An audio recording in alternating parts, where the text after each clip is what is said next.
There's a level of discipline out there that's so intense, so unwavering, that it can actually make other people uncomfortable, maybe even a little scared. Today, we're going to dive into exactly what that is and, more importantly, how to get there. I mean, think about it. You've probably met someone like this. That person who wakes up at the exact same time every single day. While everyone else is fighting the snooze button and coming up with excuses, they just show up. Always. It almost seems inhuman, right? Well, it turns out there's a name for this kind of frightening consistency. It's an ancient system from Zen monks called Jonji.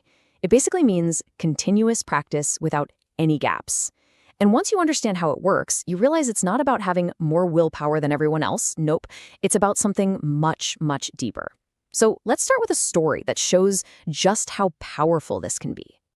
To really get this, let's talk about a programmer named Raphael. Super smart guy, really successful. But he had a problem that, well, it's probably going to sound pretty familiar. He just could not get a new habit to stick for more than 2 weeks. This was his cycle. Monday, he was on fire, full of motivation. By Wednesday, his brain would start that little negotiation.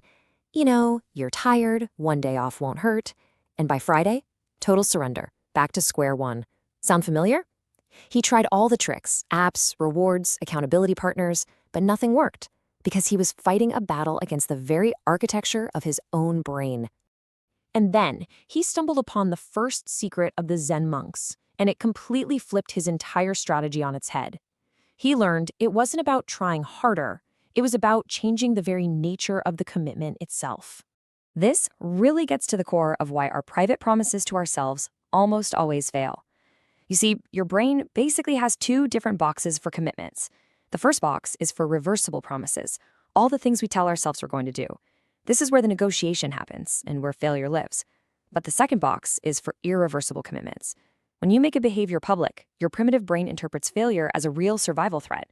I mean, losing status in your tribe used to be a death sentence, and that ancient wiring is definitely still in there. And this is the crucial shift. When a Zen monk takes their vows in front of their entire community, they're not just making a promise to try something. They are fundamentally changing their identity. The negotiation in their head, it just stops.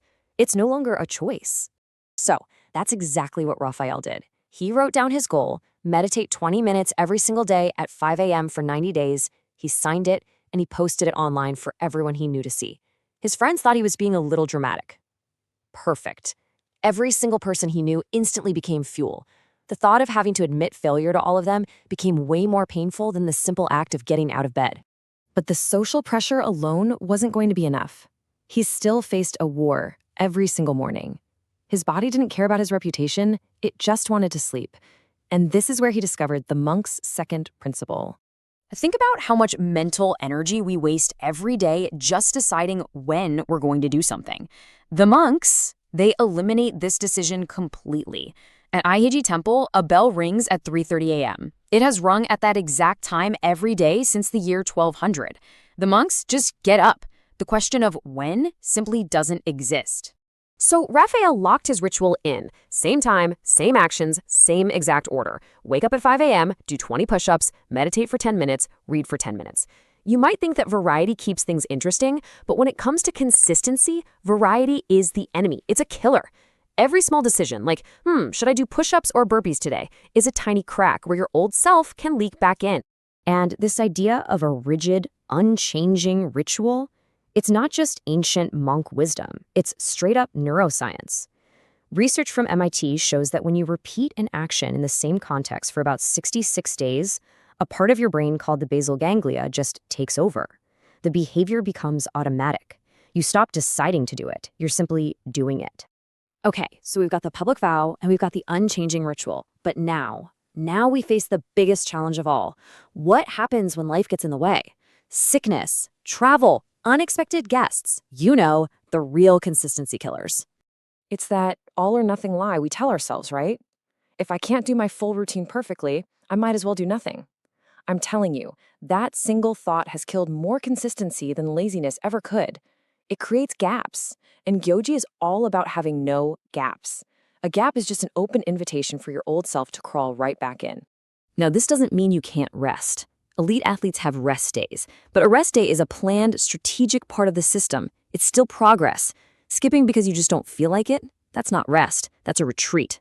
Think of it like a river. During a drought, the river might slow down to just a trickle, but it never stops flowing.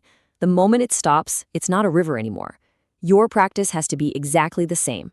So to make sure the flow never stopped, Raphael created what he called pre-solutions. He literally wrote down every possible obstacle he could think of and decided his response way in advance. Rain? Okay, push-ups in the garage. Guests staying over? Silent workout in the bathroom. Traveling for work? Yep, push-ups in the airport bathroom. Feeling sick? Just 2 push-ups and 1 minute of meditation. See? When the obstacle actually shows up, there's no decision to make. The response is already locked and loaded. It's automatic. So what happens after 90 days of this kind of uninterrupted, non-negotiable, pre-solved practice? Well, it's a lot more than just building a new habit. It's a complete and total transformation. His friends started saying things like, "Your discipline is a little obsessive," or "This isn't healthy." Then someone literally told him, "Your consistency is scary." When you start hearing words like that, you know you're on the right track. Normal people get normal results. Your very existence proves that what they call impossible is really just uncomfortable. And this is the ultimate goal of the Goji system. You're not just building habits, you're actually forging a new identity. You stop being the person who tries to wake up early, and you just become the person who is an early riser. The action becomes a simple extension of who you are. Ultimately, the Goji system isn't just another life hack. It's really about the death of your inconsistent self and the birth of someone who is, frankly, unbreakable. It will make you a different person. So the only question left is, are you ready for that kind of transformation?